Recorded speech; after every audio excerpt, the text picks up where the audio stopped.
Değerli izləyicilər, bir son dəqiqə məlumatı diqqətinizə çatdırmaq istəyirəm. Türkiyəni qarışdırdı, Azərbaycanı hədəf aldı və Gergerlioğlu Laçınla bağlı tapşırığı kimdən alıb? Son günlər Türkiyədə əleyhimizə kampaniya aparılır. Qardaş ölkənin ictimaiyyətində Azərbaycana qarşı əsassız ittihamlarla manipulyasiya həyata keçirilir. Lakin ötən gün Türkiyə parlamentinin məşhur PKK separatçı Kürt fanatizminin təbliğatçılarından deputat Ömər Faruk Gergerlioğlu birbaşa Azərbaycana hədəf alan ittiham dolu çıxışdan sonra bu vəziyyət tamamilə dəyişib. Artıq qardaş ölkənin ictimaiyyəti yavaş-yavaş hər şeyin fərqinə varır.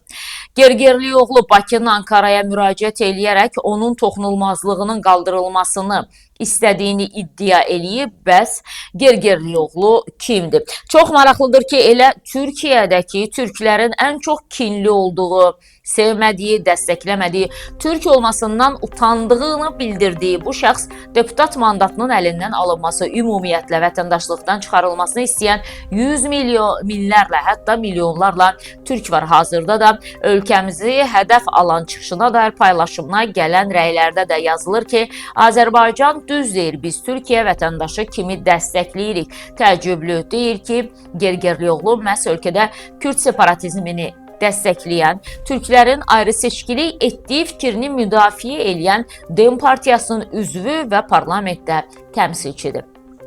Bu şəxs ömrünü dağlara çıxıb Türkiyə ordusuna qarşı döyüşən, qətliamlar eləyən, 40 ildən çoxdur əzilirik sözlərinin arxasına gizlənib ölkəni bölməyə çalışan PKK və separatçı Kürd icmasının adamıdır. Söhbət terrora dəstək verən kəsimdən gedir. Sadə Türkiyə vətəndaşı olan Kürdlərdən deyil.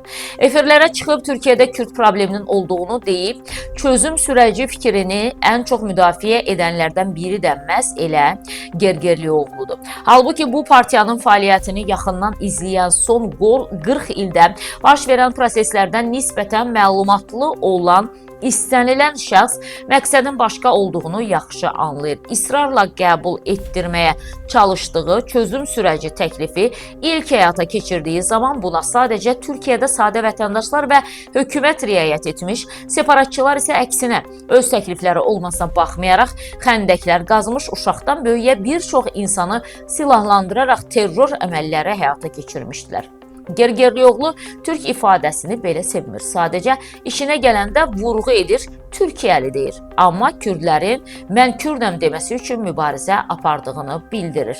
Faktiki bölücüdür. Məhz Azərbaycanı ad çəkərək tənqid etdiyi mərkəzlərdən maliyyələşib, tamaşa quraraq ölkənin şərq bölgəsindəki separatçılığa arxa çıxır. Bu deputatın sadəcə müsahibələri, açıqlamalarına baxılmaq belə kifayətdir, hər şey anlaşılır.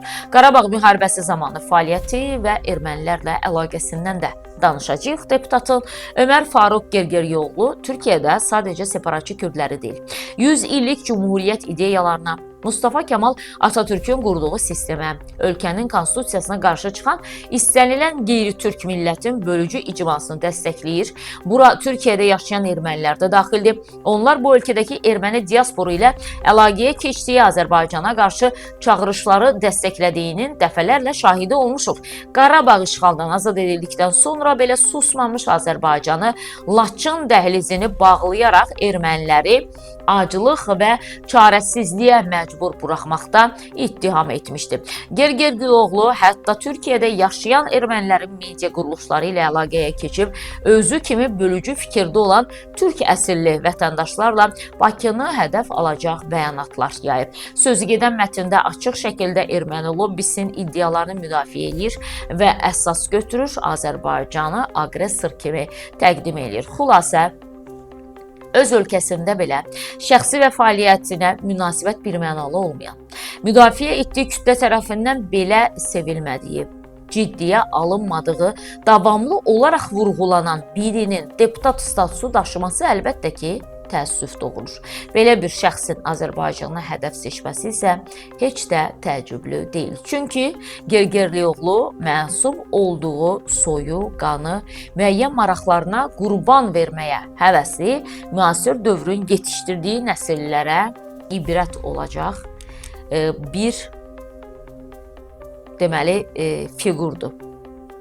Düzdür, müasir dövrün yetişdirdiyi nəsillərə bu şəkildə adamlar örnək ola bilməz. Bu da təbii ki, bir dırnaq arasında deyilən sözdür. Bir adam ki, öz soyuna, öz kökünə, öz qanına naxələf çıxır və öz ölkəsi qalıb başqalarının xoşbəxtliyi üçün çalışırsa, can verməyə hazır olursa, o gələcək nəsillərə heç bir halda örnək ola bilməz. Bu adamlar Türkiyədə də var, bu adamlar Azərbaycanda da var, bu adamlar digər başqa ölkələrdə də var. Çox təəssüf, amma var və həm də bu adam Türkiyə Böyük Millət Məclisində təmsil olunur. Bəlkə də zamanla bunlarla da bağlı addım atıla bilər. Bir deputatın toxunulmazlıq statusu varsa, o deputat ürəyi necə istəyir, danışa bilər.